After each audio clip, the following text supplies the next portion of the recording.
A mother's love is a powerful force, but what happens when it becomes a weapon of perfect posthumous revenge? In the sterile confines of a judge's chambers, a woman with only days left to live made a move no one saw coming. She handed her precious 5-year-old twins, her entire world, to the one man she could trust, the judge himself. Her husband's greedy mistress stood by, smirking, already counting the millions she was about to inherit. She thought she had won. She thought the dying wife was a fool. She had no idea she was a pawn in a brilliant, devastating final checkmate that would leave her with nothing but her own screams echoing off the cold courtroom walls. The world for Madeleine Dubois had shrunk to the 4 beige walls of a private hospital room. Its only distinguishing features were the relentless rhythmic beep of a heart monitor and the cloying scent of antiseptic that failed to mask the underlying smell of decay and sickness. Pancreatic cancer, the doctors had called it. A silent, swift thief that had stolen her future, leaving her with a present measured in morphine drips and whispered goodbyes. But Madeleine wasn't focused on her own ending.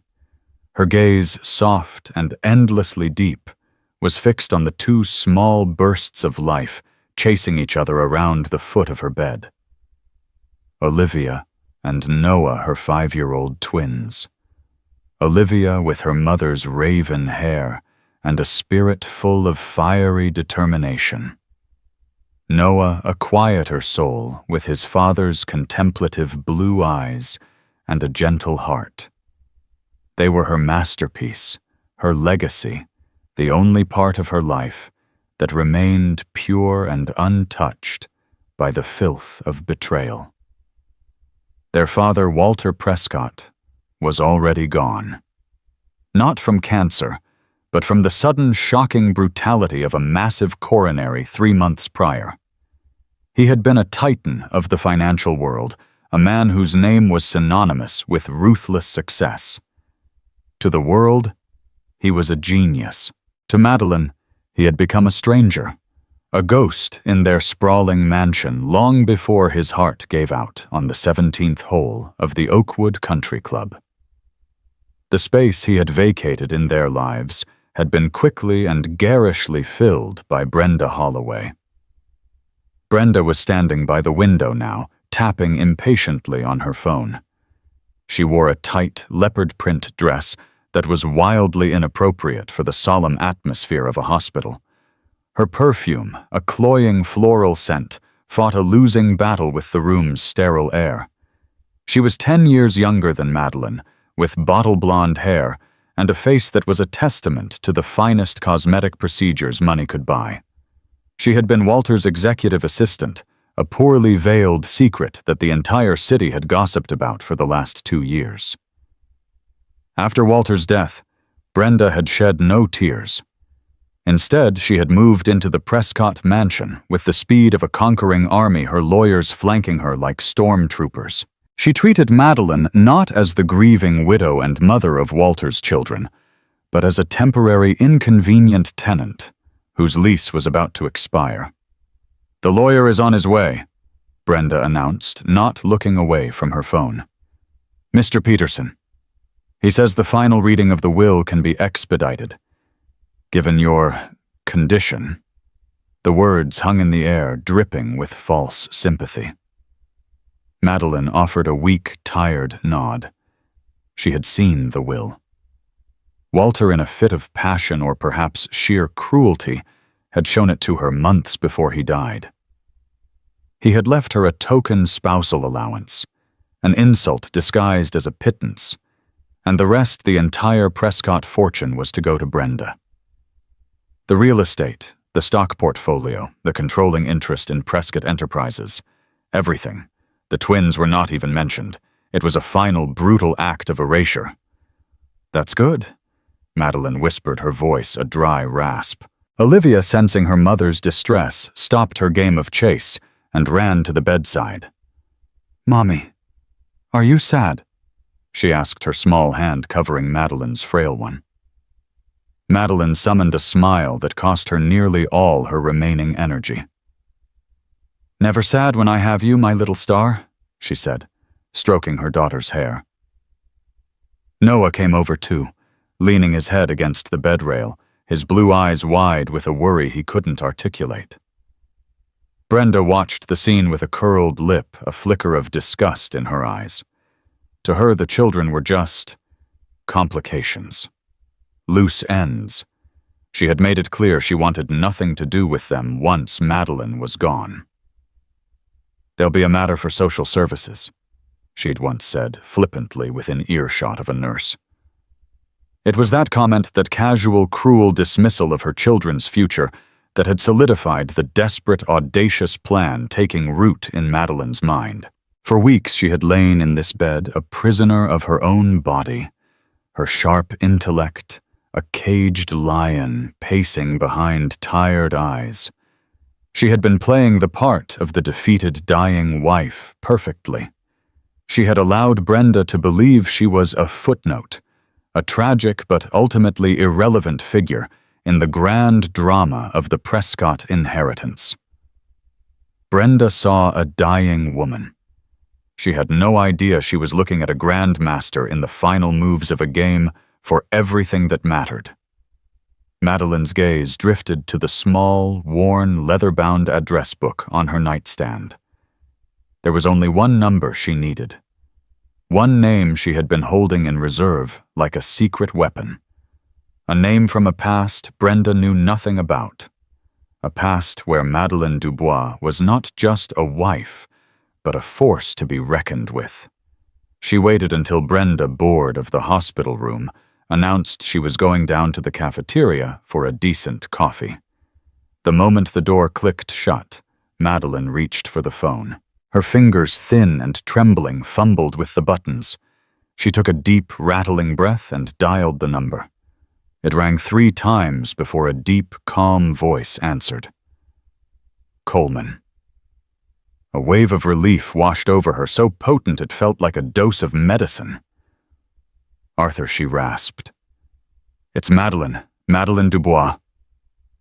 There was a pause on the other end, then a shift in tone from professional to personal, laced with concern. "Maddie. My God, I heard you were unwell." "Where are you, St. Jude's room 412? She said, her voice gaining a sliver of its old strength. "And I'm out of time. Arthur, I need your help, not as a friend. I need the judge." The honorable judge. Arthur Coleman was a man carved from oak and principle. In his late 60s, with a mane of silver hair and a gaze that could peel the truth from a pathological liar, he presided over the superior court with an air of unimpeachable authority. His chambers were a sanctuary of mahogany leather-bound books and the quiet weight of the law. But the name Madeleine Dubois transported him back decades to a time before the gavel and the black robe, to a sun-dappled porch where he drank lemonade with her father, a man who had been his mentor and dearest friend. He remembered Maddie as a brilliant, fiercely intelligent young woman with eyes that sparkled with ambition.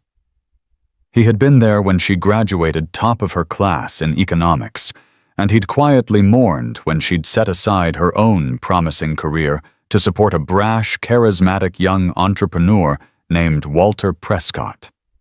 "He's a rocket, Arthur," she had told him, her face alight with love. "I'm just helping him build the launch pad." Her father, a shrewd man, had been more skeptical. On that same porch, just a month before his own passing, he had made Arthur promise him something. "Look out for her son," he'd said, his voice heavy. "That Prescott fellow, he's all engine and no brakes. I worry he'll forget who gave him the fuel." For years, Arthur had watched from a distance as Prescott Enterprises exploded into an empire. He saw the society photos of Madeleine elegantly at Walter's side, but over time, he noticed the light in her eyes dimming her smile, becoming more of a carefully constructed mask. After her father died, They had lost touch, a fact Arthur now regretted with a profound ache. Her call was a ghost reaching out from a promise he had nearly forgotten.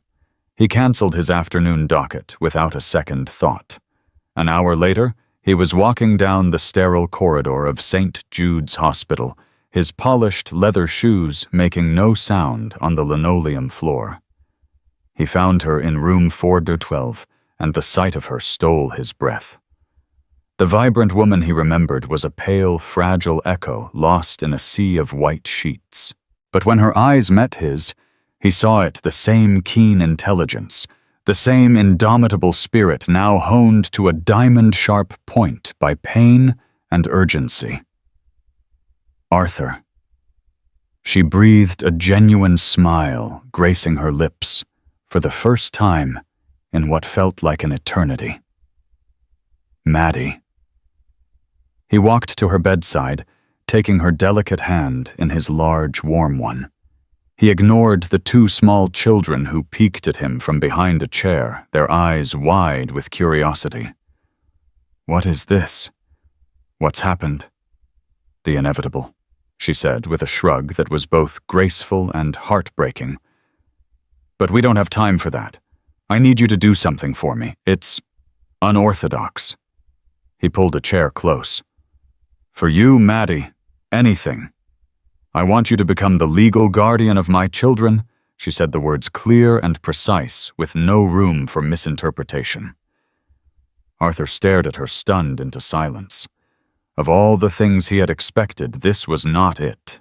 Guardianship was a complex legal process, usually handled through family court wills and extensive paperwork. It wasn't something a sitting superior court judge simply did on a personal request.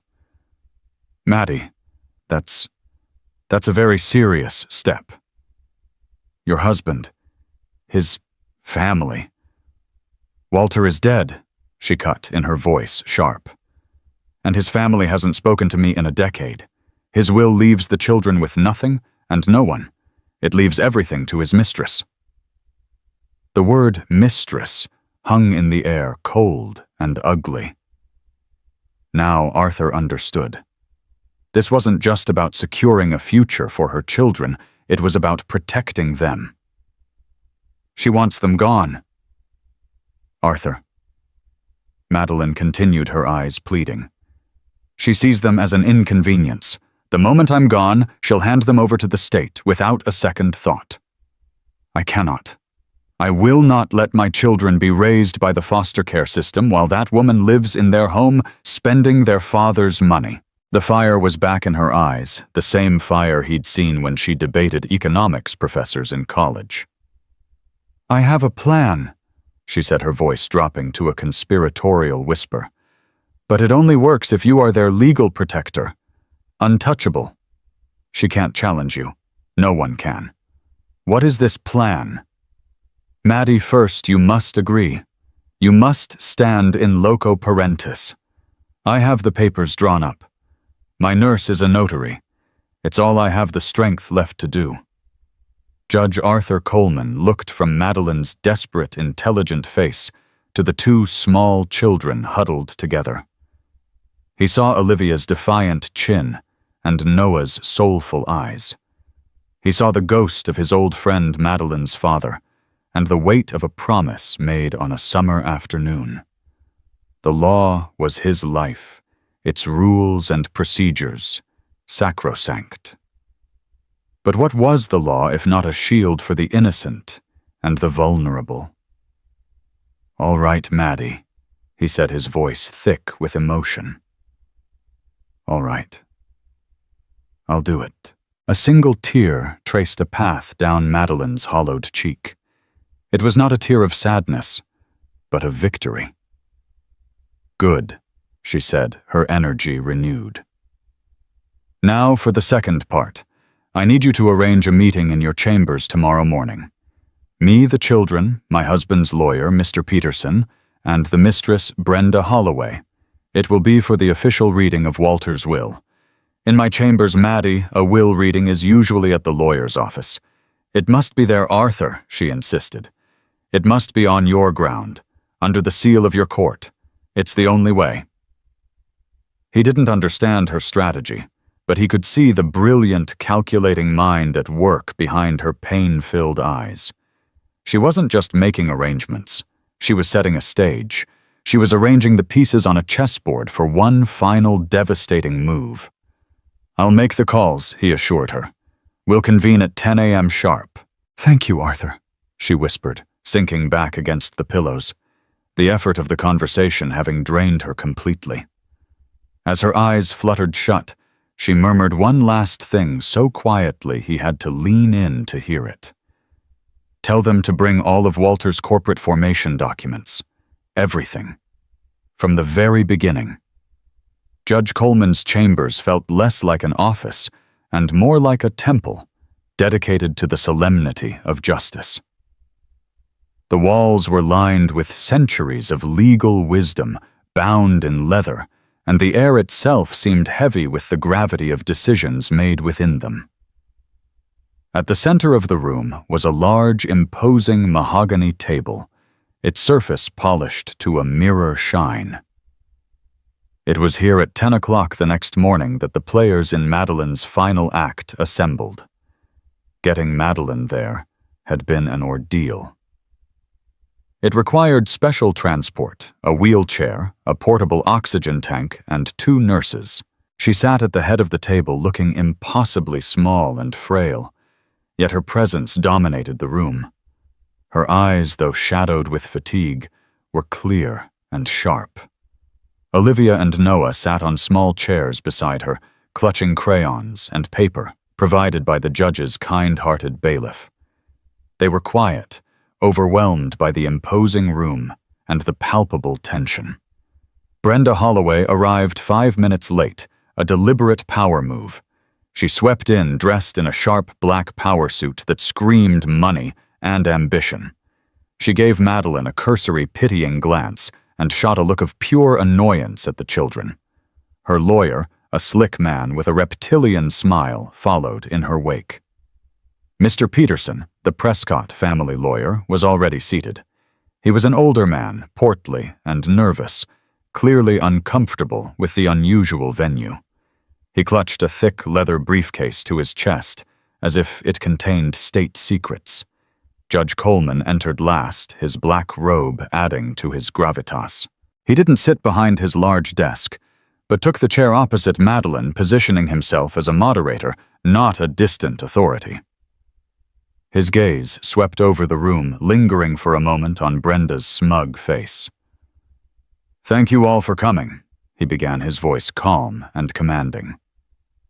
"Mrs. Prescott has requested this formal setting due to the gravity of the circumstances. We are here for 2 purposes. First, to address the matter of the Prescott children, Olivia and Noah." Brenda rolled her eyes a small, barely perceptible motion. And second, the judge continued, his eyes locking onto hers, to hear the reading of the last will and testament of Walter Prescott. He gestured to Madeline. With a weak but steady hand, Madeline pushed a signed and notarized document across the table. Effective immediately, she announced, her voice surprisingly firm.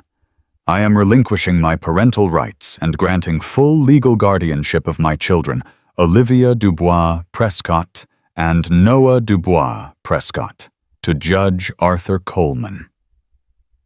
The silence in the room was absolute, broken only by the faint scratching of Olivia's crayon on paper.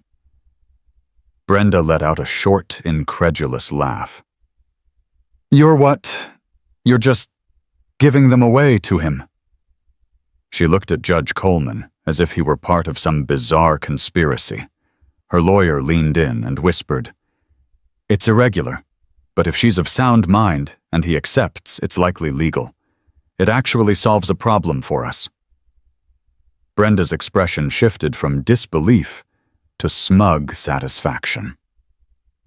This was perfect. The dying wife was not only removing herself from the picture, but she was taking the children with her. A clean sweep. Judge Coleman picked up the document, reviewed it, and nodded gravely. "I have been advised of Mrs. Prescott's wishes and I have accepted this solemn responsibility. The court will ratify this transfer of guardianship. Olivia and Noah are now for all legal intents and purposes my wards." He looked at the twins with a softness that no one else in the room received. "You will be safe. You will be cared for." Madeline closed her eyes for a moment, the first part of her mission accomplished. The shield was in place. Her children were protected by the one man Brenda's money and influence could never touch. "Well," Brenda said, clapping her hands together lightly. "Since that family matter is settled, shall we get to the main event, Mr. Peterson?" Mr. Peterson, sweating slightly under the judge's gaze, cleared his throat. He opened his briefcase and produced a thick ribbon-tied document. "This is the last will and testament of Walter Charles Prescott, signed and dated 11 months ago." He began to read in a dry monotone. The language was dense and full of legalese, but the intent was brutally clear. There were a few minor bequests to distant relatives and a donation to his alma mater. Then came the heart of it. "To my wife, Madeleine Dubois Prescott." Peterson read, "In recognition of our years together, I bequeath a spousal allowance of $25,000 per year for the remainder of her natural life." Brenda couldn't suppress a smirk. It was a pittance, a calculated insult designed to humiliate. Peterson continued, his voice droning on. "All the rest residue and remainder of my estate, both real and personal, of whatsoever kind, and wheresoever situated, I give, devise, and bequeath to my dear friend and trusted partner, Ms. Brenda Holloway." He went on to list the major assets. The Prescott Mansion on Ridgeview Drive, valued at $12 million. The penthouse apartment in the city. The collection of classic cars. And most importantly, Walter's entire personal shareholding in Prescott Enterprises, a 60% stake that gave the holder ironclad control of the billion-dollar company. When he finished reading, a triumphant silence filled the room. Brenda sat back in her chair, a look of pure, unadulterated victory on her face. She had it all. The money, the power, the company. She had won. She looked across the table at the pale, dying woman who had just signed her own children away. She felt a surge of pity, not for Madeline, but for her weakness. A tragedy, of course, Brenda said, her voice oozing insincere sympathy. "But I will be sure to honor Walter's legacy. I'll be an excellent steward of his company." Madeline said nothing. She simply gave a slow, deliberate nod to Judge Coleman. The trap was set. The bait had been taken. Now it was time to spring it. Judge Coleman let the silence hang in the air for a long moment, allowing Brenda to bask in her perceived victory. He watched her as she whispered excitedly to her lawyer, her eyes gleaming with avarice. Then he cleared his throat, a sound as sharp and commanding as the bang of a gavel. Mr. Peterson, the judge, said, his tone shifting from passive observer to active participant. "That is indeed the will. However, a will can only dispense of property that the testator legally owns and has the right to bequeath." Brenda's smile faltered slightly. "What are you talking about?" "It was Walter's company. He built it." Did he? Judge Coleman asked, his eyes locking onto hers. Did he build it alone? "Mr. Peterson, Mrs. Prescott's final request before this meeting was that you bring the original articles of incorporation for Prescott Enterprises, the founding documents. Do you have them?" Mr. Peterson, looking increasingly distressed, nodded nervously. He fumbled inside his briefcase again, his hands trembling. He pulled out a much older, thinner file, bound in faded blue cardstock. It looked insignificant next to the thick, ribbon-bound will. "These are the articles of incorporation for Prescott Financial Solutions." as it was originally named, filed with the Secretary of State on May 12th. 22 years ago, Peterson confirmed his voice, barely a whisper. "Please read the section on initial share issuance," Judge Coleman commanded. Peterson put on a pair of reading glasses and leaned over the old typewritten document. His eyes scanned the page, and a dawning horror spread across his face. He had been Walter's lawyer for 15 years, but he had never needed to consult a document this old. It was ancient history, a footnote. Or so he'd thought.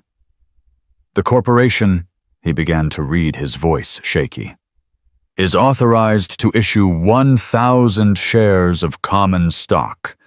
The initial issuance is as follows: 500 shares to Walter Charles Prescott, in consideration of services rendered and future services to be performed as President and CEO. He paused, swallowing hard. "Go on, Mr. Peterson." Madeline urged, her voice soft but insistent. Peterson's eyes darted between Brenda Madeline and the judge. He took a deep breath and continued. "And 500 shares to Madeline Annalise Dubois." Brenda shot up from her seat. "What Dubois?" That was her maiden name. "In consideration of a capital investment of $250,000 constituting the entirety of the company's seed funding." Peterson finished the words, falling like stones into the silent room. Brenda stared, her perfectly made-up face a mask of confusion. Seed funding. What seed funding? Walter said he started the company with a loan from his uncle. It was Madeline who answered, her voice resonating with a strength that seemed impossible. Walter's uncle gave him $5,000 and a pat on the back. The $250,000 was my inheritance from my grandparents. I gave it all to Walter to start the company. I was his first investor, his only investor. I was his partner. The slick lawyer beside Brenda scoffed. "A partner? You were his wife. Under state law, that's marital property. It all goes into the same pot. The will still stands." Not Judge Coleman interjected, his voice cutting through the air like a blade, if the shares were issued to Madeline Dubois before the marriage. "Mr. Peterson, what is the date on that incorporation document?" Peterson looked down, his face pale. "May 12th. And what was the date of Walter and Madeline Prescott's wedding?" Madeline answered without hesitation. "August 28th of that same year. We got married 3 months after we founded the company together." The air went out of the room. Brenda's lawyer stared, his mouth slightly agape, as the devastating legal implications crashed down on him. Property acquired before a marriage is not community or marital property. It is separate personal property. Madeline's 500 shares, her 50% stake in the company, had been issued to her as a single woman, Madeline Dubois. They had never been Walter's. They had never been part of the marital estate. They were, and always had been, hers, and hers alone. "This is insane!" Brenda shrieked, her voice cracking. "He ran the company for 22 years. He built it into an empire. He ran it very well." Madeline agreed calmly. "He was a brilliant CEO. That's what his 500 shares were for. His half. But he never owned my half. He was just the custodian of my investment. An investment I never sold, never transferred, and never co-mingled. The share certificates have been in a safe deposit box in my maiden name for 22 years. The truth was a silent, devastating explosion. Walter Prescott had not owned 60% of his company. He had only ever owned 50%. The other 10% he had claimed as his own in the will had been a fiction, a lie, he told himself, and the world for 2 decades. The will was attempting to give away property that Walter never legally possessed. Mr. Peterson, looking ashen, sank back into his chair. He had just overseen the reading of a will that was based on a fundamental, catastrophic error. All the financial statements, all the estate planning had been built on Walter's lie. Brenda stared at Madeline, her mind reeling. The quiet, sick woman she had dismissed as a pathetic relic was suddenly a titan. She had been sitting on a weapon of immense power, a ghost in the corporate machine, waiting for the perfect moment to reveal herself. And she had waited until her enemy was at the peak of her triumph, ensuring the fall would be as far and as brutal as possible. Brenda Holloway's world, a glittering edifice built on the promise of the Prescott fortune, was beginning to fracture. Cracks were spreading through the foundation, and the smug certainty that had defined her for years was crumbling into dust. "This is a trick," she stammered, pointing a trembling, manicured finger at Madeline. "She's lying. She's a sick, vindictive woman trying to ruin things from her deathbed." Her lawyer, finally recovering his composure, jumped in. "Your Honor, this is a highly unusual claim. These shares, if they even exist, have been dormant for over 2 decades. Corporate law has evolved. There could be bylaws, shareholder agreements, any number of documents Walter put in place that would supersede this ancient piece of paper." Judge Coleman leaned back in his chair, his expression unreadable. "A fair point. Let us explore it. Mr. Peterson, in the corporate records you were asked to bring, are there any records of subsequent shareholder agreements that address the disposition of founding shares? Any documents where Madeline Dubois signed away her rights or transferred ownership to Walter Prescott after their marriage? Peterson, who now looked like he wanted the floor to swallow him whole, shuffled through another stack of papers. His face grew paler with every page he turned. "No, Your Honor. There are records of stock splits, of course. The initial 1,000 shares became 10 million shares after multiple splits. So, Mrs. Prescott, Ms. Dubois, would own 5 million of them. But there is no record of a transfer, no sale, no agreement. Her name, it's still here. As the owner of record for 50% of the initial stake." The lawyer's argument evaporated. A stock split doesn't change ownership percentage, it only increases the number of shares. Madeline's 50% stake remained absolute. Why, Brenda whispered, her voice a raw mix of confusion and fury. She turned to Madeline. "Why would you let him run the company? Let him believe he owned it all, for all these years? Why say nothing?" Madeline took a slow, shallow breath, the oxygen hissing softly from her tank. This was the story no one knew, the secret heart of her marriage. "Because I loved him," she said, her voice quiet, but carrying the weight of memory. "In the beginning, we were a team. I had the capital, he had the vision. We were going to conquer the world together. Prescott Dubois Financial, we were going to call it. But Walter had a very fragile ego. He wanted it to be his. Just his. The week before the wedding, he asked me to sign a document transferring my shares to him for $1. He said it was cleaner, that it would look better to investors if there was one clear owner." She paused, a flicker of old pain crossing her face. "I almost did it. But I remembered something my father told me. He said, 'Never give away the foundation of your own house, no matter how much you love the man you invite to live in it.' So I refused. We had a terrible fight. He called me untrusting. I told him I trusted him with my life, but my inheritance was a legacy from my grandparents, and I would not simply give it away. I would let him manage it, let him build with it, but the ownership would remain mine." She looked directly at Brenda, her gaze unflinching. "We made a deal. He would run the company, and I would be a silent partner. In public, it would be his. In private, we both knew the truth. For years it worked. I raised our children, I supported his career and our investment. Our investment grew. But success, it changed him. He started to believe his own publicity.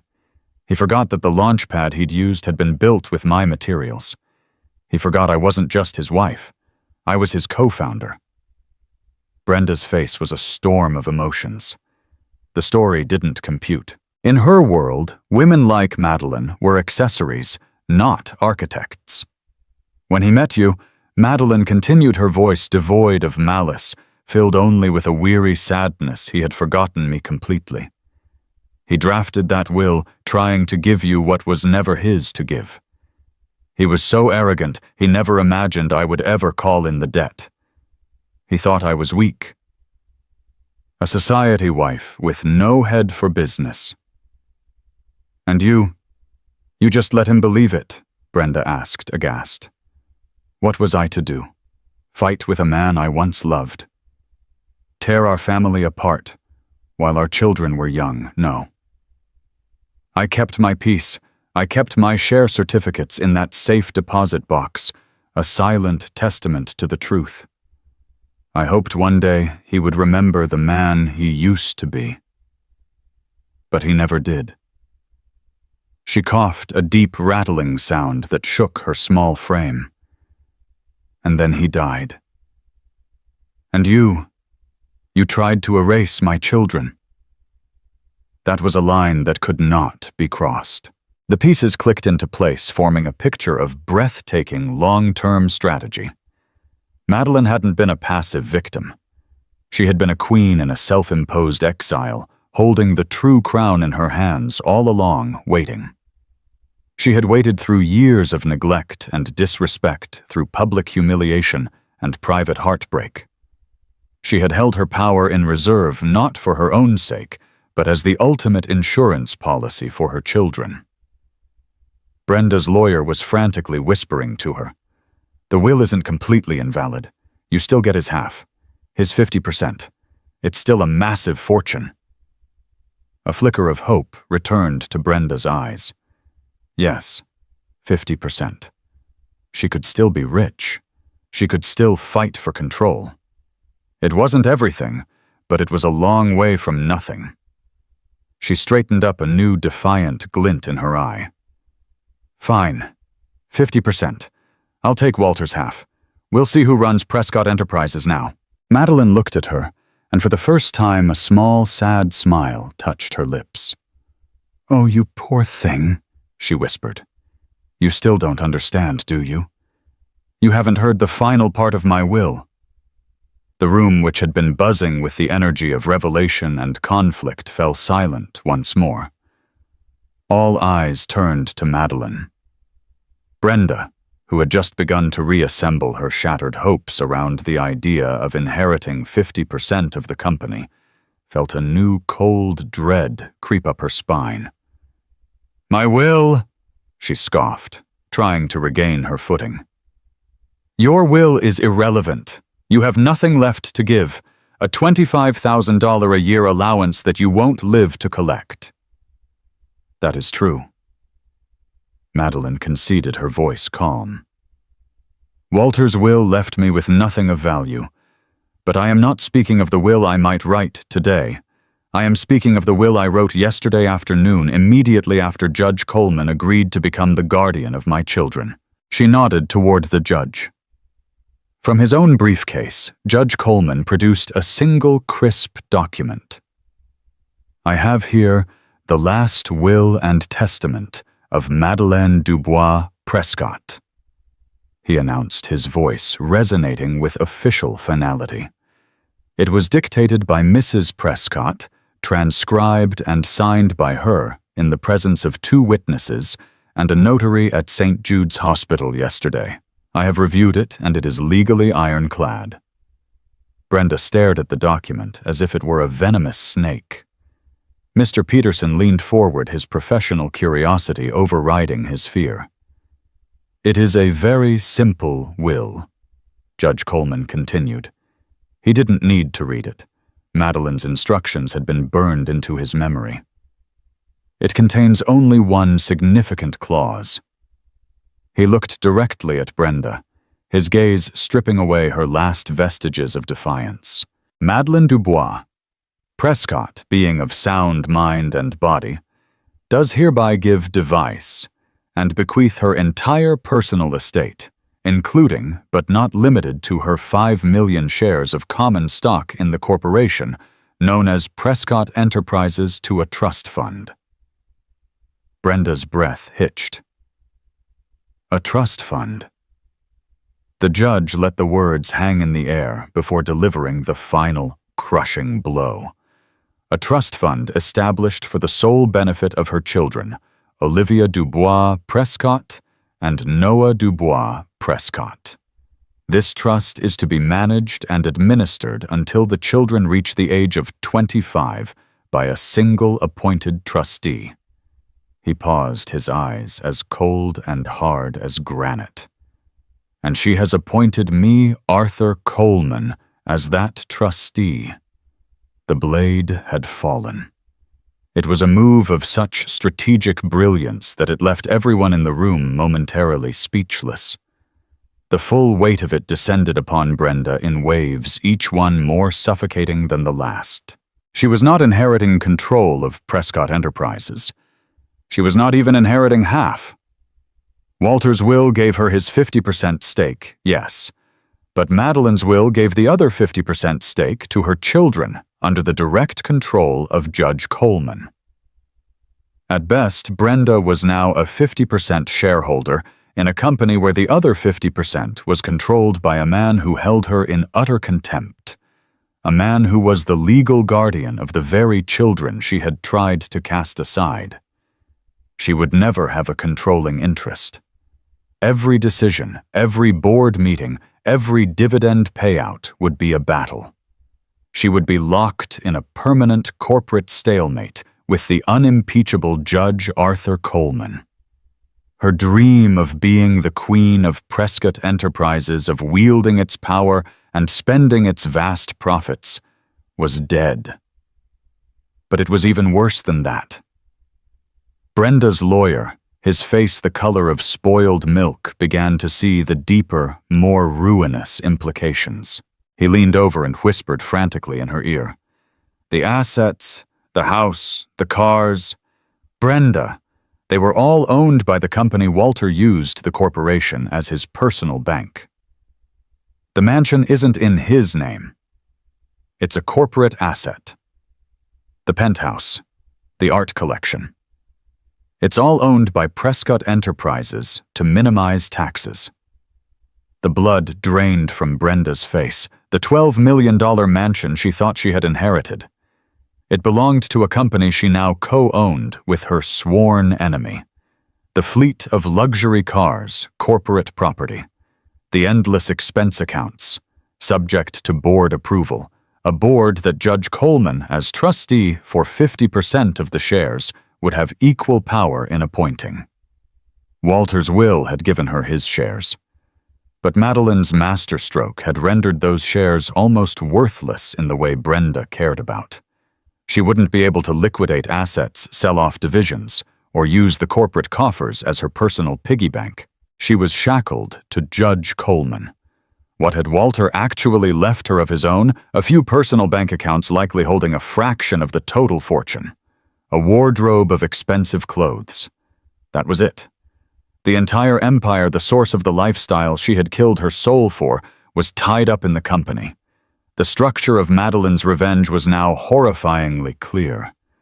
She hadn't just disinherited Brenda. She had trapped her. She had handed her a gilded cage, a prison of wealth she could see, but never truly touch, forcing her into a partnership with the very man who would act as a father to the children she despised. It was a life sentence of frustration and powerlessness. Madeleine watched her, her expression not of triumph, but of a profound, weary resolution. She had done it. She had secured her children's future not just by giving them a fortune, but by placing it under the protection of a righteous guardian. She had ensured that the woman who had shattered her family would never be able to harm her children or squander their legacy. Her work was done. The full catastrophic scope of her ruin settled upon Brenda Holloway. It was a physical sensation, a crushing weight that forced the air from her lungs. She saw her future flash before her eyes, not one of lavish parties and corporate dominance, but of endless grinding legal battles against Judge Coleman. A future of boardrooms filled with hostility of every expenditure, questioned every decision challenged. She saw the faces of Olivia and Noah, the children she had dismissed, and realized that their sweet, innocent faces would now be stamped on every dollar she could never spend, every asset she could never sell. She had Walter's shares, but Madeline, with the help of the judge, had seized the kingdom. No, Brenda whispered the word, a strangled plea. Her eyes, wide and wild, darted around the room looking for an escape, an angle, a loophole. She looked at her lawyer, but he just shook his head slowly, his expression one of professional defeat. He knew a checkmate when he saw one. She looked at Mr. Peterson, who refused to meet her gaze, instead staring at the mahogany table as if it held the secrets of the universe. She looked at the judge, whose face was an impassive mask of justice. Finally, her gaze fell upon Madeline. The dying woman was slumped in her chair, her head leaned back, her breathing shallow. The monumental effort had taken its final toll, but her eyes were open, and they were fixed on Brenda. There was no hatred in them, no gloating. There was only a calm, quiet finality. It was the look of a mission accomplished. That look broke something inside Brenda, the loss, the humiliation, the sheer infuriating brilliance of being so completely and utterly outmaneuvered by a woman she considered a weak, pathetic fool. It all coalesced into a single explosive point of pressure. The carefully constructed facade of the sophisticated, powerful businesswoman shattered into a million pieces. The composure she had worn like armor disintegrated. A sound started in her throat, a low guttural growl of pure primal rage. It built, rising in pitch and volume until it tore from her lips in a raw, piercing scream. "No!" The sound was shockingly loud in the hallowed quiet of the judge's chambers. It was a scream of stolen treasure, of thwarted ambition, of absolute impotent fury. It echoed off the leather-bound books and the wood-paneled walls. Olivia and Noah, who had been quietly drawing, jumped in fright crayons, falling to the floor. Noah burst into tears, and Olivia, ever the protector, ran to her mother's side. Brenda's scream dissolved into ragged, ugly sobs. "It's mine. He promised it to me. It was all supposed to be mine," she wailed. Her fists clenched her body, shaking with the force of her breakdown. Judge Coleman rose to his feet. "Bailiff," he said, his voice cutting cleanly through the chaos. "Please escort Ms. Holloway out." The bailiff, a large, stoic man, stepped forward and gently took Brenda by the arm. She didn't resist her rage collapsing into a heap of shuddering despair. As she was led from the room, her sobs still echoing down the marble hallway, a profound silence descended upon the chambers. In the midst of the quiet, there was a small sigh. It came from Madeline. Judge Coleman rushed to her side. The two nurses who had been standing by silently moved in quickly. Olivia was clinging to her mother's hand. "Mommy," she whispered. Madeline's eyes fluttered open one last time.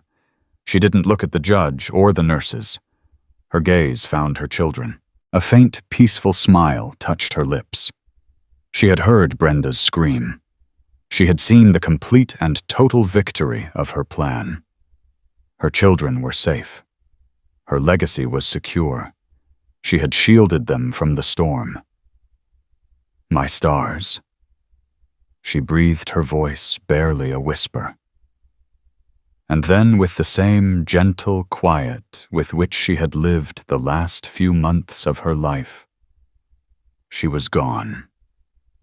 The beeping of the portable heart monitor she was attached to flatlined its steady, monotonous tone, the only sound in the sudden, sacred stillness of the room.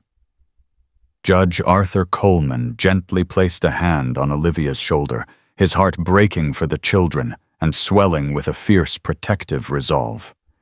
He looked down at the woman who had trusted him with her most precious treasures.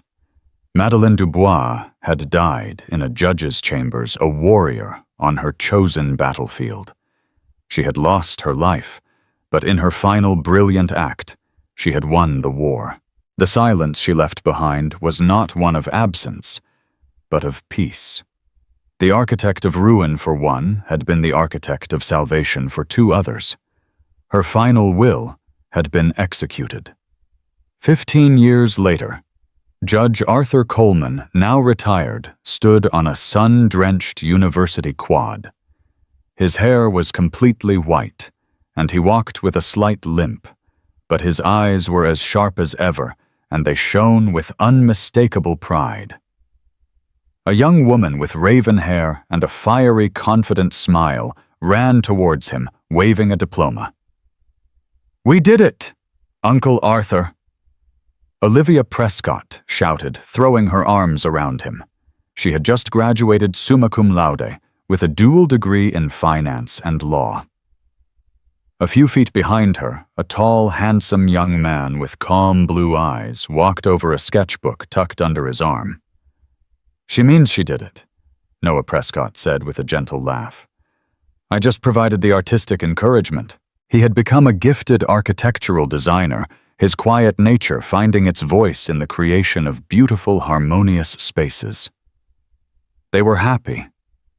They were brilliant, kind, and well-adjusted.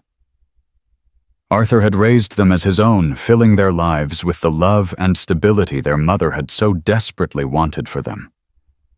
The Prescott Trust had provided them with every opportunity, funding their education and allowing them to pursue their passions without limitation. They knew the story of their mother's final act not as a tale of revenge, but as the ultimate story of a mother's fierce, strategic love. And Brenda Holloway. She became a cautionary tale, whispered in boardrooms and at country clubs. She had fought just as Madeleine had predicted. For years, she had waged a bitter and costly legal war against Judge Coleman and the trust. But she was outmatched at every turn. Judge Coleman, as trustee, blocked her attempts to bleed the company dry, preserving its value for the true heirs. Eventually worn down and hemorrhaging legal fees, Brenda had sold her 50% stake at a fraction of its potential value to a rival corporation. She had walked away with a few $1,000,000 of fortune to most, but a pittance compared to the empire. She had lost. The last anyone heard, she was living in a condo in Florida, a bitter, lonely woman haunted by the ghost of a fortune she had held in her grasp for a single glorious moment before it turned to ash. Later that afternoon, Arthur stood with Olivia and Noah in a quiet, peaceful cemetery in front of a simple marble headstone that read, Madeleine Dubois Prescott. A mother, a founder, a guardian. Olivia placed a bouquet of starlit lilies on the grave. "She would be so proud of you," Liv, Noah said softly. Olivia looked at her brother, and then at the aging judge who had been their rock. "She'd be proud of all of us," she corrected him. "She won. She made sure we had a life.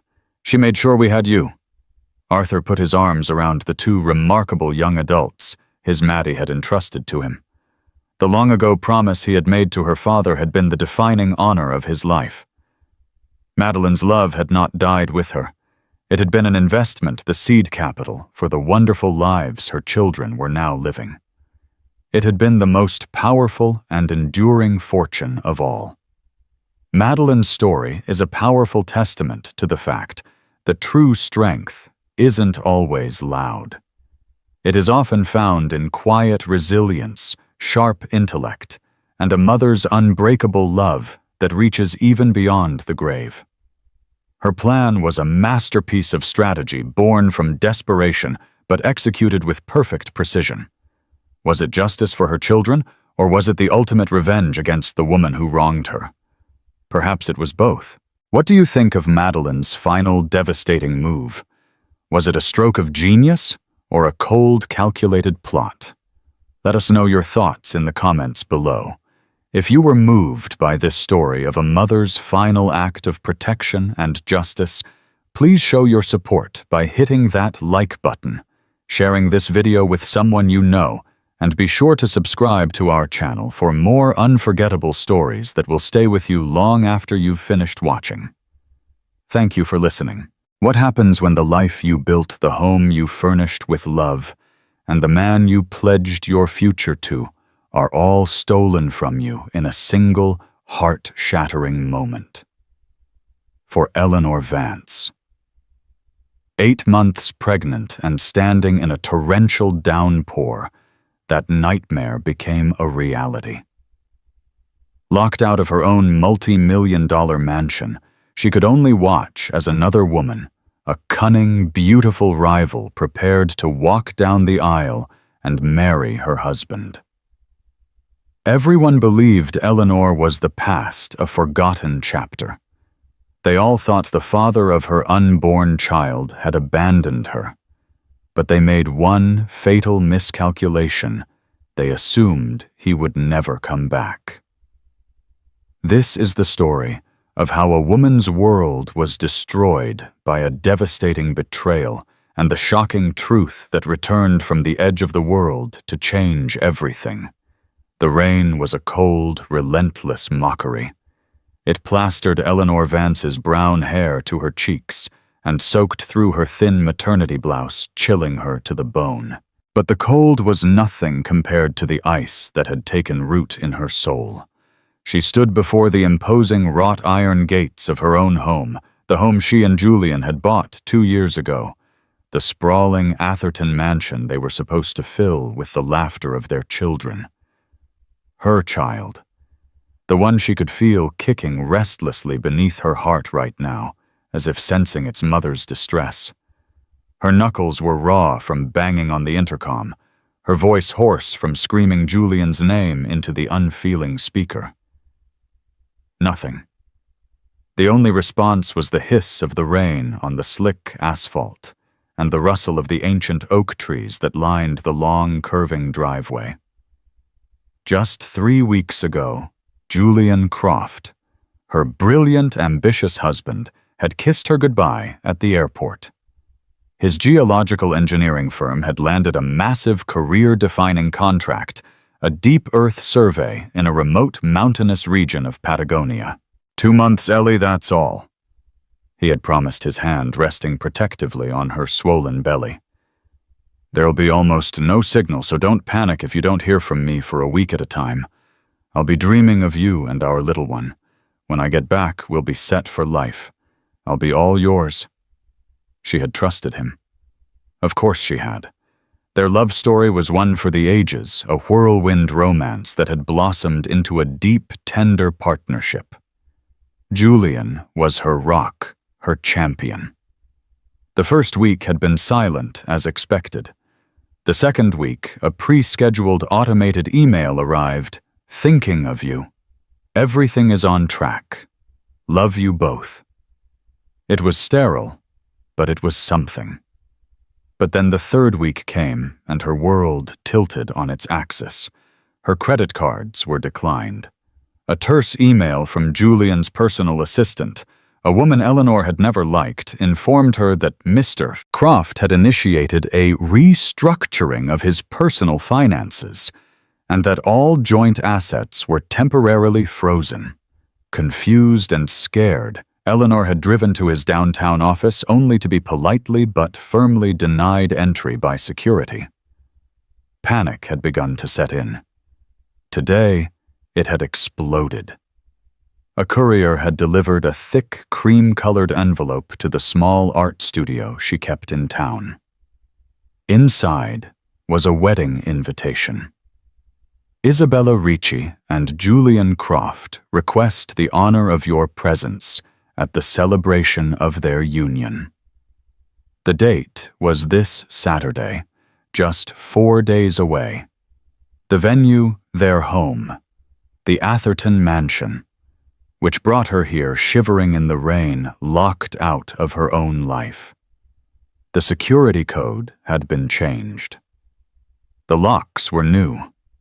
A large white marquee was being erected on the back lawn, its pristine canvas a stark white flag of surrender in the gray deluge. Suddenly, the grand oak front door of the mansion swung open.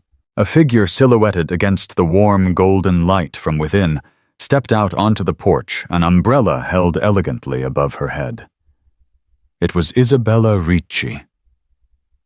Isabella was Julian's business partner, a woman as sharp and polished as a shard of obsidian. Eleanor had always felt a tremor of unease around her. Her ambition was a palpable, almost predatory force, but Julian had always laughed it off. "She's ruthless in the boardroom, Ellie, which is why we're so successful. It's just business." Isabella glided down the stone steps, her designer heels clicking with an unnerving confidence. She stopped just inside the gates, looking Eleanor up and down with an expression that mingled pity and triumph. "Eleanor," she said, her voice smooth as silk, "you're making a scene. You should go home." "This is my home." Eleanor's voice cracked. "What is this, Isabella? What is going on? Where is Julian?" Isabella sighed, a theatrical display of patience. "Julian has moved on.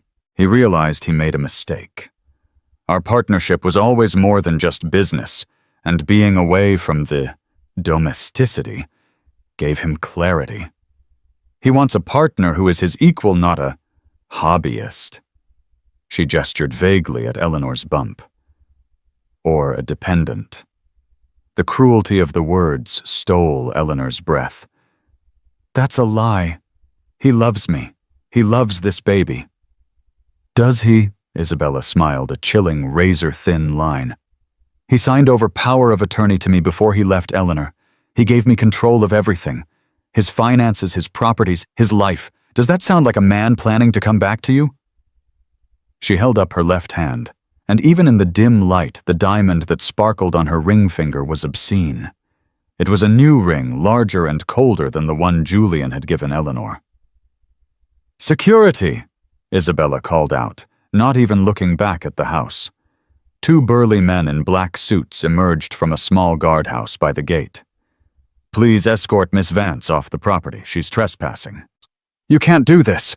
Eleanor cried, tears finally mixing with the rain on her face. "This is my house, my baby's home." The men took her arms, gently but firmly. The humiliation was a physical blow winding her. As they led her away from the gates, back toward the street, Isabella delivered her final devastating blow. "He's asked me to tell you he'll provide a generous settlement for the baby's sake," she called after her. "Once you sign the divorce papers, of course. My lawyer will be in touch. Oh, and Eleanor, don't try to contact him. His satellite phone is for business and emergency use only, and as you can see, I am handling both." The gates swung shut with a heavy metallic clang, a sound of finality that echoed the slamming door of her life.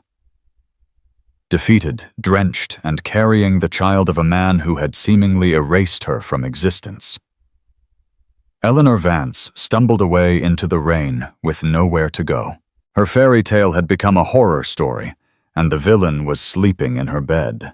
The next 24 hours were a blur of shock and cold, creeping despair. Eleanor ended up at a cheap motel on the outskirts of the city, the kind with flickering neon signs and the lingering scent of stale coffee. She paid for the room with the last $200 she had in her purse.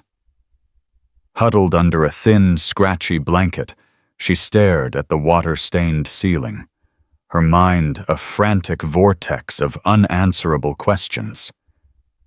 How could Julian do this? The man who whispered poetry to her in the mornings, who had cried with joy when they saw their baby's first sonogram, who had spent an entire weekend assembling a crib with his own hands, it didn't make sense. It felt wrong. It was a betrayal so complete, so monstrous that it felt like a fiction. But the facts were undeniable. The locked gates, the new ring on Isabella's finger, the frozen accounts, the cold corporate dismissal from a man she loved. Her first instinct was to call his parents Margaret and Robert Croft, but she hesitated. They were old money traditionalists who valued strength and success above all else. They had always been polite to Eleanor, but she suspected they saw her an artist with a modest background as a sweet but unsuitable match for their high-flying son. Isabella, with her ruthless corporate acumen and family pedigree, was exactly the kind of daughter-in-law they would have chosen. They would surely take Julian's side, or rather the side Isabella presented to them. There was only one person she could turn to. Her fingers still trembling dialed the number of her oldest friend, Chloe Davies. Chloe was a bulldog of a litigator, a woman whose compassion was matched only by her ferocity. She answered on the second ring. "Ellie, what's wrong? You sound awful." Through hiccuping sobs, Eleanor told her everything. The lockout, Isabella, the wedding invitation, the power of attorney. Chloe listened in stunned silence, punctuated only by sharp intakes of breath and muttered curses. "Stay right where you are," Chloe commanded when Eleanor finished. "Send me the address. I'm coming to get you. Do not talk to anyone. Do not sign anything. Just sit tight." An hour later, Chloe burst into the drab motel room, bringing with her the scent of rain-soaked leather and a powerful aura of control. She took one look at Eleanor's pale face and tear-swollen eyes and enveloped her in a fierce hug. "Okay," Chloe said, switching into lawyer mode as she pulled back. "First, you're coming home with me. Second, we fight. This stinks to high heaven, Ellie." "But what can we do?" Eleanor whispered, her voice raw. "He gave her power of attorney. It's all legal. He wants this." "I don't believe that," Chloe said, her eyes narrowed in concentration. "Not for a second. Julian can be ambitious and a bit of a fool sometimes, but he's not a monster. A man doesn't abandon his 8 months pregnant wife via a proxy unless something is very, very wrong. Isabella is playing a game, and we need to figure out the rules." At Chloe's apartment, wrapped in a warm robe and sipping a cup of chamomile tea, Eleanor felt a tiny flicker of hope ignite in the darkness. Chloe's apartment was a sanctuary of order and logic, a stark contrast to the chaos that had engulfed Eleanor's life. Chloe sat at her dining table, which was now covered in papers, her laptop glowing. "Okay, let's break it down," she said, her voice crisp. "Power of attorney. A standard POA is one thing, but a durable POA that gives a business partner total control over personal assets effective immediately. That's unusual. Unless he was anticipating a coma, why would he sign something so sweeping for a 2-month trip?" "He said it was for worst-case scenarios," Eleanor recalled faintly. "Isabella had the documents drawn up. She said it was standard procedure for executives on high-risk overseas projects. Julian said it was just a formality." "A formality she's using to gut your life," Chloe countered grimly. "She's isolated him. We know he's in a communication black hole in Patagonia. She controls the only official channel to him through the company. She controls the money. She controls the narrative. She's created a perfect vacuum where her word is law." Chloe began typing furiously. "She's smart. I'll give her that. She's initiated divorce proceedings on his behalf, citing irreconcilable differences. She's filed motions to have you vacate the premises, which is why she could legally lock you out. It's all under the authority of the POA. It's a house of cards, Ellie, but it's a legally sound one. As long as Julian is out of the picture. So, we have to contact him, Eleanor said, a new urgency in her voice. We have to. Exactly, Chloe agreed. But how Isabella has his company locked down?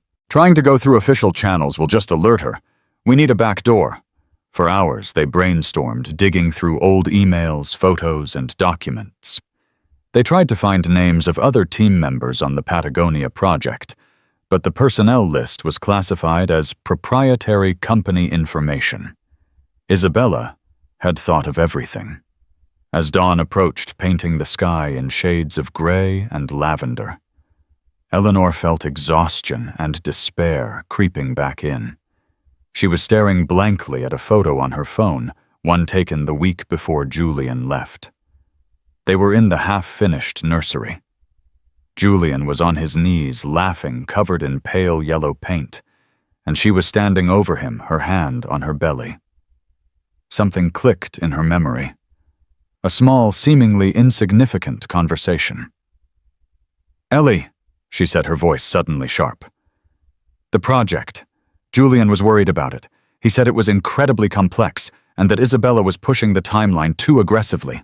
He said he was only comfortable going because his man on the ground would be there." Chloe looked up from her laptop, her eyes alert. "His man on the ground, who?" "I don't know his name," Eleanor said, frustrated. "Julian just called him his ace in the hole. A guy he trusted implicitly. An old friend from his university days, another geologist. He said if anything goes sideways, Marcus will know what to do. He's the only one out there who doesn't drink Isabella's Kool-Aid." "Marcus," Chloe repeated, her fingers flying across the keyboard. "Okay, that's a start. Marcus, a geologist, friend of Julian's from university." It was a needle in a haystack, but it was the first real thread they had. For the next several hours, Chloe cross-referenced university alumni networks with professional geology associations and employee manifests from Julian's previous companies. The sun was high in the sky when she finally let out a triumphant shout. "Got him, Marcus Thorne! He's listed as a senior consultant on the Patagonia Deep Core Initiative. He's not a direct employee of Julian's firm. He's an independent contractor. That means Isabella might not have the same level of control over him." The problem remained how to contact him in one of the most remote places on Earth. "We can't," Chloe said, her face grim. "Not directly. But," she added, a slow smile spreading across her face, "I've found the satellite communications provider they're using. A private firm out of Houston. Their emergency protocols are ironclad. They won't pass on a message to a specific person without a high-level corporate directive." "So it's a dead end," Eleanor sighed. "No," Chloe said, her eyes gleaming with defiant energy.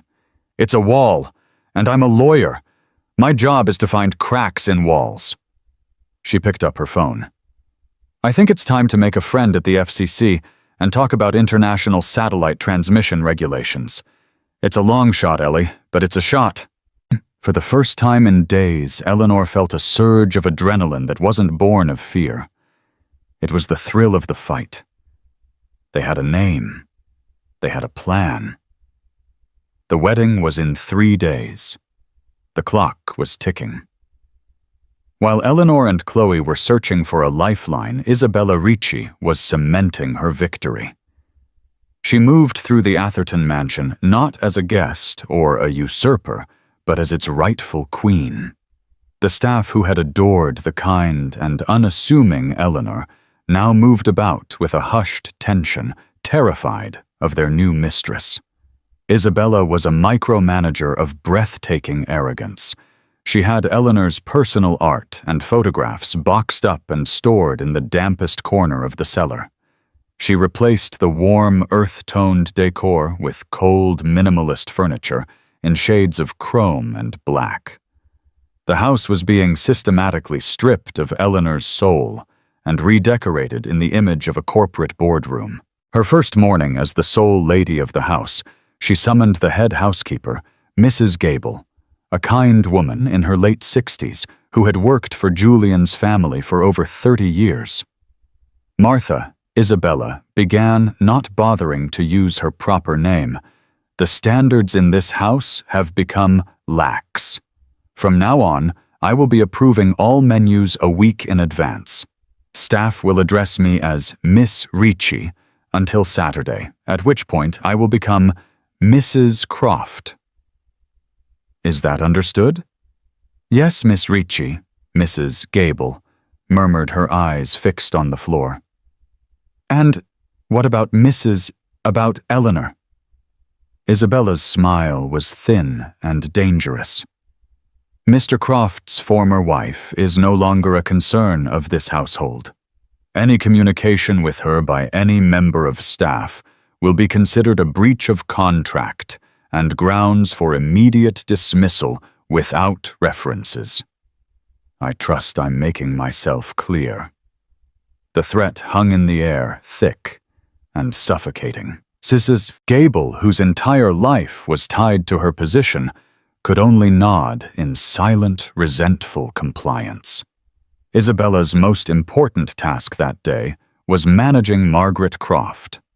She had invited her future mother-in-law for lunch, orchestrating a scene of domestic bliss and serene control. Margaret arrived, her posture as rigid as her pearl necklace. She was a woman who valued appearances and stability, and the sudden dissolution of her son's marriage was a deep crack in her carefully curated world. Isabella.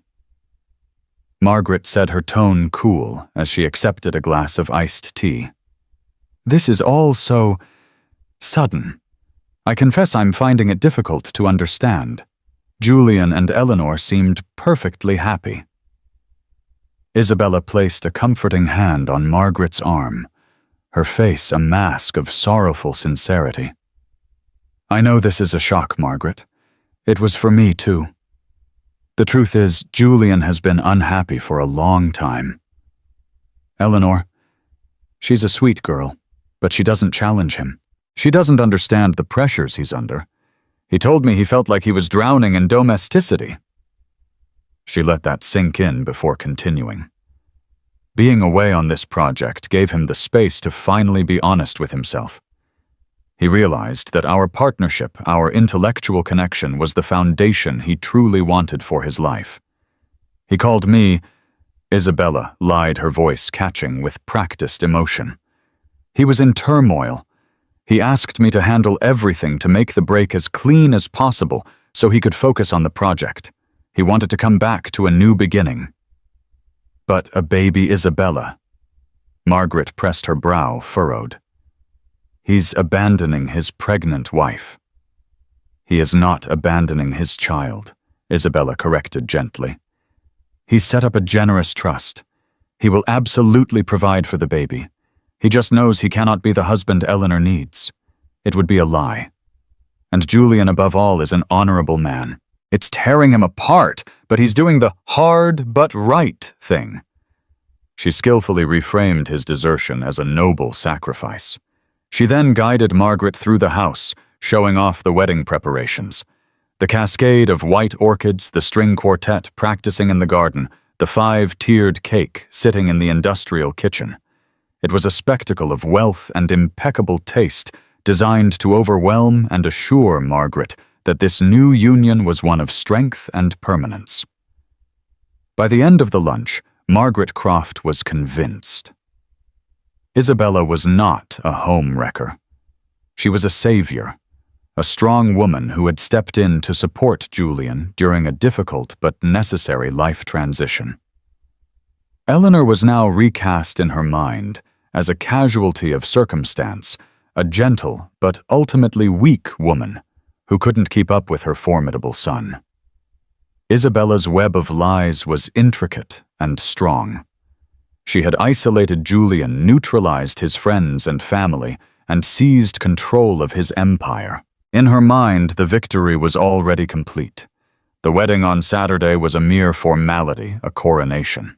That evening alone in Julian's vast, silent office, she allowed herself a moment of pure triumph. She poured a glass of vintage scotch and swirled the amber liquid, staring at a large framed photograph on the desk. It was of Julian and Eleanor, taken on their wedding day, both of them beaming with unadulterated joy. With a flick of her wrist, Isabella opened the desk drawer, took out a new sterling silver frame containing a photo of herself and Julian at a corporate gala, and made the switch. She dropped the old photo of Eleanor into the wastebasket without a second glance. The past was now where it belonged. In the trash. What she didn't know was that miles away in the city, a quiet, determined housekeeper who had accidentally overheard Isabella's fake emotional phone call story to Margaret was beginning to feel a dangerous seed of doubt take root. And deep in a cluttered apartment, a tenacious lawyer was on a conference call with a disgruntled satellite communications technician talking about a critical systems vulnerability that could theoretically allow a single, unauthorized, text-only data packet to be routed to a specific terminal in the Patagonian mountains. A 1-in-a-million shot. The day before the wedding was a crucible of stress and fear for Eleanor. The weight of her situation pressed down on her, manifesting in a terrifying wave of Braxton Hicks contractions that were sharp and far too frequent. Alarmed, Chloe rushed her to the hospital. Lying in the sterile white room, a monitor strapped to her belly, tracking the steady, strong heartbeat of her baby, Eleanor felt a profound and terrible loneliness. This was a moment she was supposed to share with Julian. He should have been there holding her hand, his face a mask of comical panic and overwhelming love. Instead, she was with her lawyer fighting for a life he had apparently discarded. "The doctor says you and the baby are fine," Chloe said, returning to the room with a cup of water. "It's stress. He said you have to take it easy." "Take it easy," Eleanor gave a weak, humorless laugh. "My replacement is getting married in my house tomorrow, and I'm a homeless, penniless cliché. How do I take it easy?" "By focusing on what we can control," Chloe said, her voice firm and grounding. "And by believing. I spoke to my contact. The data packet went through. It was a tiny window, just a few seconds before the system diagnostics would have caught it and flagged it. It's delivered. Whether Marcus Thorne sees it and what he does about it is out of our hands now. The message had been short-stripped of all emotion to fit the tiny data limit J. Croft Urgent. Evance is homeless assets frozen. I, Ricci, initiated divorce. Wedding is set so at your home. This is not a joke. C. Davies, ESQ. Now all they could do was wait. It was an agonizing, helpless feeling. Eleanor was discharged from the hospital that evening with strict orders to rest. As Chloe drove them back to her apartment, they passed a flower shop. The windows filled with extravagant bouquets of white roses and lilies. A delivery van was being loaded, and on the side a sign read, "Croft Ricci Wedding." The sight sent a fresh stab of pain through Eleanor's heart. It was all so real. The world was moving on, celebrating the union that was built on the ashes of her life. Maybe we're wrong, Chloe," Eleanor whispered, her voice barely audible. "Maybe he really does want this. Maybe I was just blind, a fool." Chloe pulled the car over to the curb and turned to face her. "No," she said, her eyes burning with conviction. "Do not let her get in your head. That's her greatest weapon. She makes people doubt their own reality. But you know what's real, the baby you're carrying, the love you and Julian shared, the way his face lit up whenever you walked into a room. That was real. And that's what we're fighting for. Don't you dare give up now." Eleanor nodded, wiping away a tear. Chloe was right. She had to hold on, not just for herself, but for her child. Meanwhile, a small, crucial act of defiance was taking place at the Atherton mansion. Mrs. Gable. The housekeeper was tormented by her conscience. She had seen the way Isabella treated the staff, the cold disdain in her eyes. She remembered the warmth and kindness Eleanor had always shown them. She had heard Isabella's lie to Mrs. Croft about Julian calling her, and it hadn't sat right. Mr. Croft adored Eleanor. He wouldn't break her heart over a crackly satellite phone call.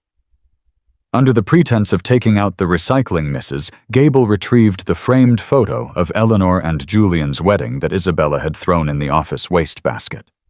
The glass was cracked, but the image was intact. It felt wrong to let it be thrown away like garbage.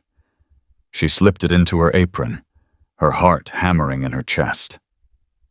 Later that night, she found a small, forgotten box of Eleanor's things that had been missed in the purge: a few paperback books, a worn sketchbook, and a small silver locket. Acting on an impulse she didn't fully understand, Mrs. Gable packed these items into a small bag.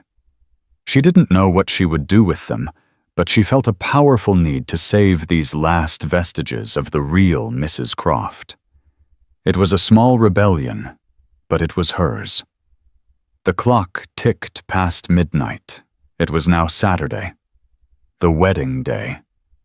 Thousands of miles away, in a wind-swept, desolate landscape of rock and ice, a geologist named Marcus Thorne was running a final diagnostic on a piece of deep-core drilling equipment when a red light flashed on his personal data terminal, an alert he hadn't seen in 2 years. It signified a Priority 1 override message, bypassing the official company servers. Frowning, he opened the file. His eyes scanned the terse, unbelievable words. J. Croft, urgent. E. Vance is homeless. I. Ricci. Wedding is sat. He read it once, then twice. A cold fury, stark and pure, washed over him. He looked at his watch. Given the time difference, it was already Saturday morning back in the States. "Oh, you conniving witch!" he snarled to the empty, freezing air. He knew Isabella. He knew her ambition had no limits. And he knew with absolute certainty that Julian Croft would sooner cut off his own arm than do what the message claimed. He sprinted from the equipment tent toward the central communications hub, where the project leader, a man loyal to Isabella, was stationed. He knew he couldn't get a message out. But Julian wasn't just his friend. He was the head of the entire operation. And he was just 200 yards away in the geo-mapping yurt, completely oblivious that his entire life was being stolen. Marcus Thorne knew he had to do more than just send a message. He had to break the rules. Julian Croft stared at the seismic readings on his monitor, his mind a million miles away. The project was a technical marvel, a resounding success, but he felt a hollow ache in his chest that had grown with each passing day. The complete communication silence from Eleanor was unnerving. He'd been assured by Isabella's daily project updates that all was well back home, that Eleanor was with her mother enjoying a pre-baby retreat and avoiding stress. It made sense, but it didn't feel right. He missed the sound of her voice, her easy laughter, the feeling of her hand in his. The flap of the yurt was thrown open, letting in a blast of frigid Patagonian air. Marcus Thorne stood there, his face grim, his breathing ragged. "Julian, we have a problem, a massive one." "What is it?" Julian asked, instantly alert. "Did we hit a fault line? Is the core unstable?" "It's not the project," Marcus said, his voice low and urgent, as he closed the flap behind him. He held out his data terminal. "This just came through a back channel. You need to read it. Now." Julian took the terminal. His brow furrowed in confusion. He read the cryptic message from a C. Davies ESQ. His blood ran cold. The words seemed to swim before his eyes, nonsensical and horrifying. Homeless, Assets frozen. Divorce. Wedding. Saturday. "What is this?" he whispered, his voice shaking. "It's a prank. A corporate sabotage attempt." "Is it Julian?" Marcus asked, his gaze steady. "Think. Hasn't Isabella been a little too eager to keep you in the dark, to protect you from distractions? Hasn't she been the sole gatekeeper for all communications? When was the last time you actually spoke to Eleanor?" The horrifying truth crashed down on Julian with the force of an avalanche.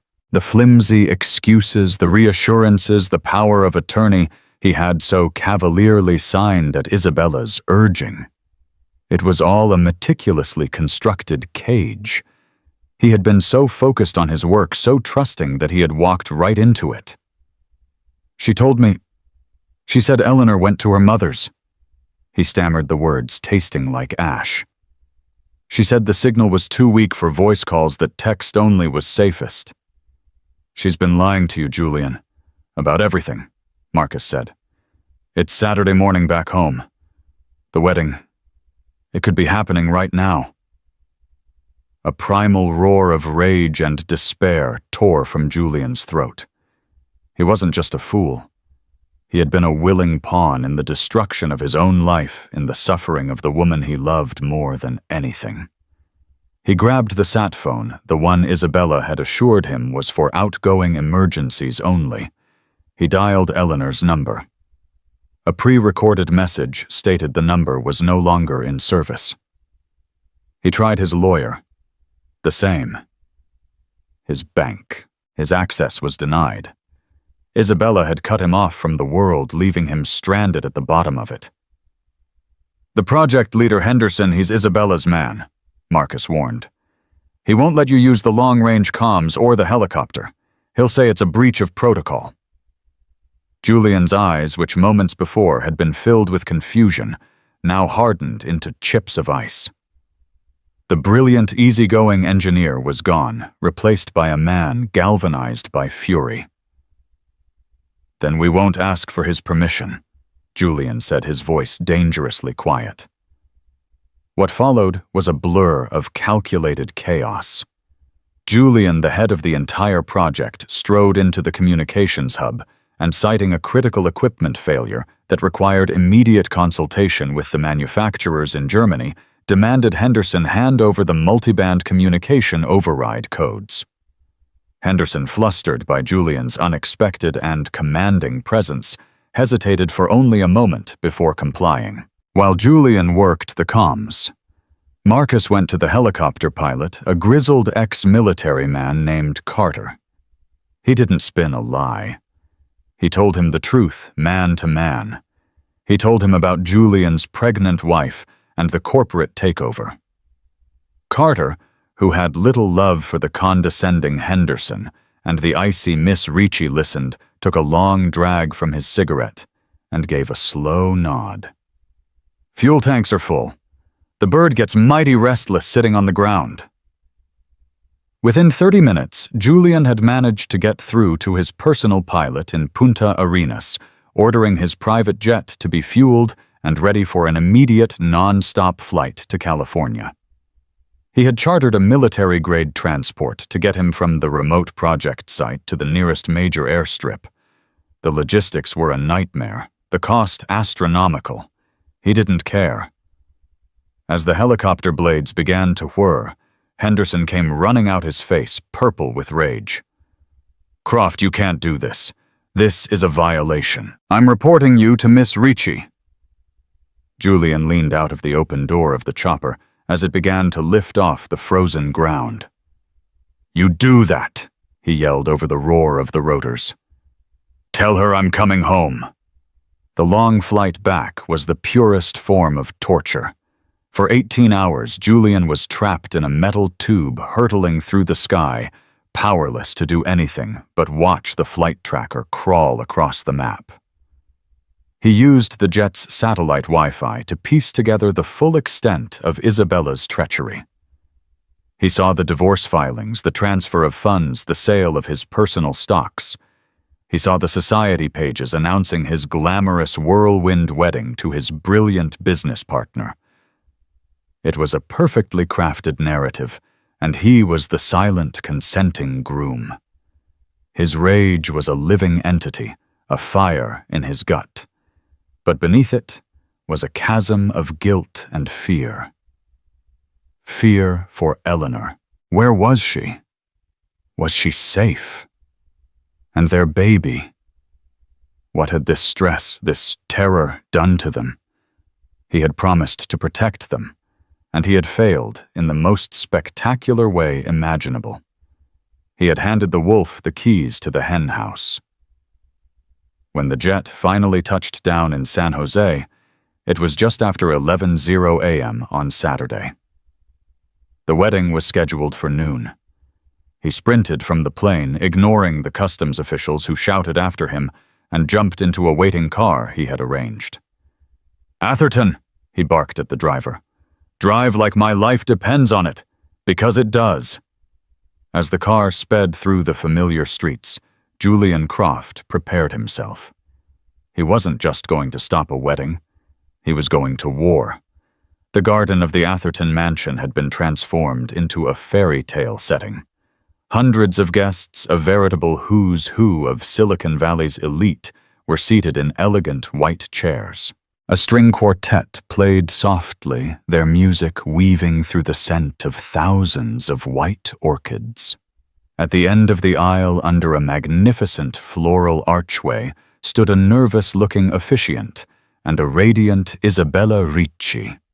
She was a vision in a couture gown, her dark hair swept up in an elegant chignon, the enormous diamond on her finger catching the midday sun. She looked out at the sea of powerful faces, all here to witness her ultimate triumph. She had won. The company, the fortune. The man, the status, it was all hers. Julian's mother, Margaret, sat in the front row, looking proud and serene, fully convinced of the narrative Isabella had sold her. Isabella's only regret was that Eleanor wasn't there to see it. She had imagined this moment with Eleanor watching from the street, a pathetic, defeated figure. But she hadn't been seen since that first day in the rain, and for that Isabella was grateful. A public scene would have been distasteful. "And now," the officiant began, his voice warm and sonorous, "we are gathered here today to celebrate the union of two people whose partnership in business has blossomed into a partnership for life." At that exact moment, at a quiet side entrance to the estate, Eleanor Vance took a deep breath. She leaned on Chloe for support, her hand resting on her belly. She wasn't wearing rags. Chloe had made sure she looked dignified, dressed in a simple but elegant blue maternity dress. She wasn't here to scream or cause a scene. She was here to stand her ground. "You don't have to do this, Ellie," Chloe whispered, giving her hand a squeeze. "Yes, I do," Eleanor said, her voice quiet but firm. "I need to look that woman in the eye. I need to stand in my own home one last time. For me, for my baby." They had no grand plan. They simply intended to walk in, to bear silent witness, to force the guests to see the pregnant wife who was being erased. They expected to be immediately and forcibly removed, but it was a gesture they had to make. As the officiant continued with his platitudes about love and trust, Chloe and Eleanor began to walk slowly along the edge of the lawn toward the seated guests. A few heads turned. A ripple of whispers began to spread through the crowd. Who was this heavily pregnant woman? Isabella saw them. For a fraction of a second, her perfect smile faltered. A flash of pure fury crossed her face before she replaced it with a mask of concerned pity. She gestured subtly to the security guards. "Do you, Isabella, take Julian to be your lawfully wedded husband?" the officiant asked. "I do," Isabella said, her voice clear and triumphant, her eyes locked on Eleanor with cold challenge. "And do you, Julian? Stop!" The voice was not a shout. It was a roar. A raw, guttural command that ripped through the genteel atmosphere like a thunderclap. Every head swiveled toward the back of the garden. And there he stood. Julian Croft. He was not the polished, impeccably dressed groom everyone expected. He was a specter, disheveled and wild-eyed from 36 hours of frantic travel. His suit was rumpled, his hair a mess, his jaw tight with a white-hot rage. He looked like a man who had just returned from the end of the world. He strode down the aisle, his eyes fixed on one person, and one person only, Eleanor. The crowd parted before him as if he were a force of nature. He didn't even glance at Isabella, who stood at the altar, her face a frozen mask of disbelief and horror. He reached Eleanor and stopped, his chest heaving. He gently cupped her face in his hands, his thumbs stroking her cheeks, as if to make sure she was real. "Ellie," he breathed, his voice thick with 1,000 emotions. "I'm here. I'm so sorry." Tears streamed down Eleanor's face as she leaned into his touch, a wave of dizzying relief washing over her. Isabella finally found her voice. "Julian, darling, what are you doing? This woman is delusional. She's been harassing me for weeks. Security, get her out of here." Julian turned his head slowly, and the look he gave Isabella was so filled with venom that she physically recoiled. "You!" he seethed, his voice low and shaking with fury. "You did this. You locked my wife out of her home. You froze her accounts. You lied to my family, to my friends, to me." He turned to the stunned crowd. "This wedding is a sham, a lie, built on the foundation of a corporate coup. This woman," he pointed a trembling finger at Isabella, "used my absence and a fraudulently obtained power of attorney to seize my assets and attempt to force me into this marriage. She cut off my communication with the outside world and told me my wife had left me." Margaret Croft rose from her seat, her face pale with shock.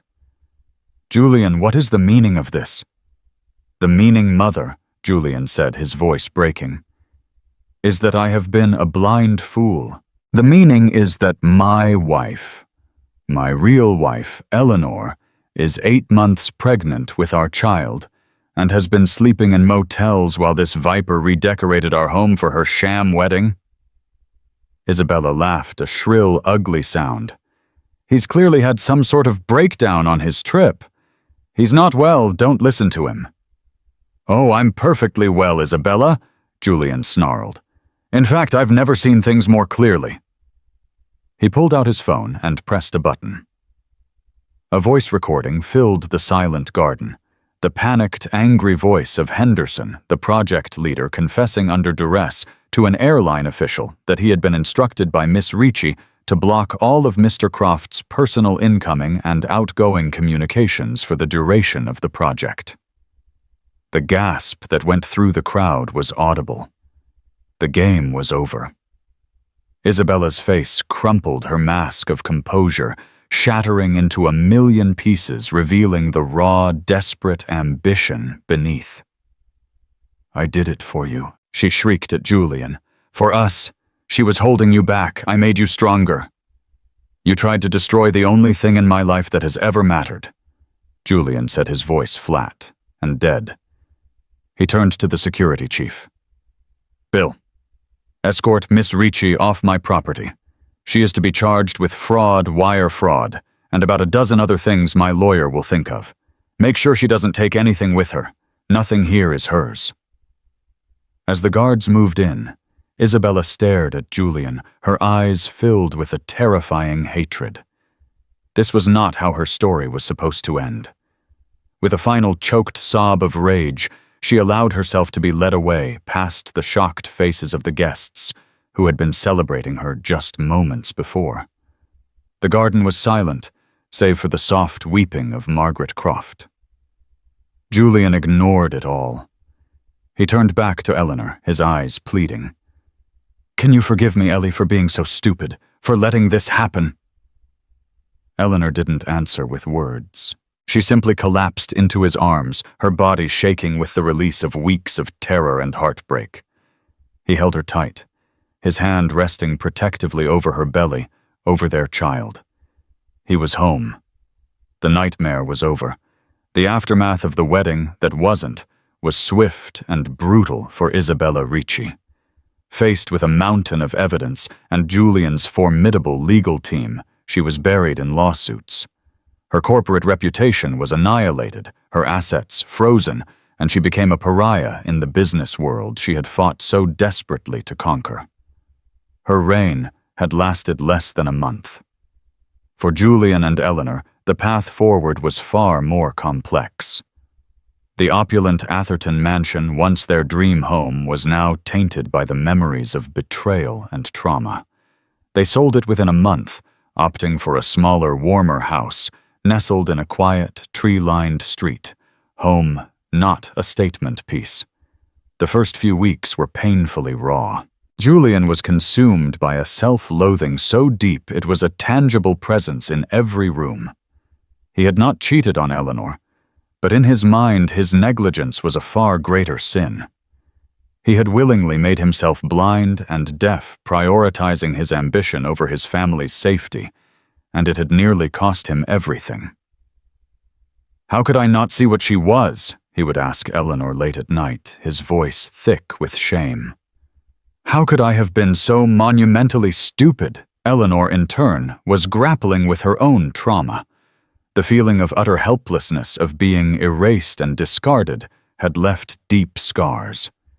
She flinched at loud noises and had to fight waves of panic whenever Julian's phone rang. Trust, once the bedrock of their marriage, was now a fragile, shattered thing they had to painstakingly piece back together. At Chloe's insistence, they started couples therapy. In the quiet, neutral space of the therapist's office, they laid their pain bare. Julian confessed his deep-seated fear of not living up to his father's legacy, a fear Isabella had expertly exploited. Eleanor spoke of her feelings of inadequacy in Julian's high-powered world, a vulnerability that had made Isabella's cruel words cut so deeply. It was agonizing, difficult work, but with every painful admission, a little more light seeped back into their lives. A moment of grace came from an unexpected source. Mrs. Gable, the housekeeper, contacted Eleanor. In a tearful meeting at a small cafe, she returned the box of Eleanor's belongings she had saved, including the cracked photograph from their wedding day. "I'm so sorry, Mrs. Croft," she whispered, her hands trembling. "I was a coward. I should have done more." Eleanor looked at the items, her sketchbook, her favorite novel, the photo of her and Julian, so young and full of hope. These were the small, intimate pieces of her life that Isabella had tried to throw away. "You did more than enough, Mrs. Gable," Eleanor said, her voice filled with genuine gratitude. "You saved a piece of me." The gesture was a small but powerful reminder that even in the darkest moments, kindness could still exist. The true turning point came a month later on a cool autumn afternoon. Eleanor went into labor. Julian was a nervous wreck, but he never left her side. He held her hand, breathed with her through every contraction, and whispered words of love and encouragement. When their daughter was born, a tiny, perfect creature with a tuft of dark hair and her mother's calm eyes, Julian held her in his arms and wept. They were not tears of joy, but of profound, gut-wrenching relief. He looked from his daughter's face to Eleanor's, exhausted but beautiful, and he finally understood. His legacy wasn't in a company or a mansion. It was right here in this room. This was his foundation. This was his world. They named her Hope. Life found a new rhythm. Julian restructured his company, promoting Marcus Thorne to be his partner and implementing checks and balances to ensure no one could ever wield unchecked power again. He worked less, delegating more, and made it home for dinner every single night. He learned to cook, to change diapers, and to soothe a crying baby at 3 a.m. Eleanor slowly returned to her art. Her studio now a sunlit room in their new house, filled with the scent of paint and the sound of a baby gurgling in her bassinet. Her work took on a new depth, a new strength. The scars of what Isabella had done would never completely fade. They were a part of their story now, a dark chapter that served as a constant reminder of what was truly important. Their love was no longer the easy, untested romance it had once been.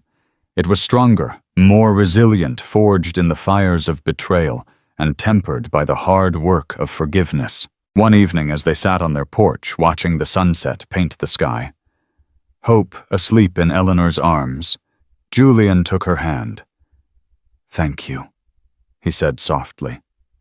"For what?" she asked.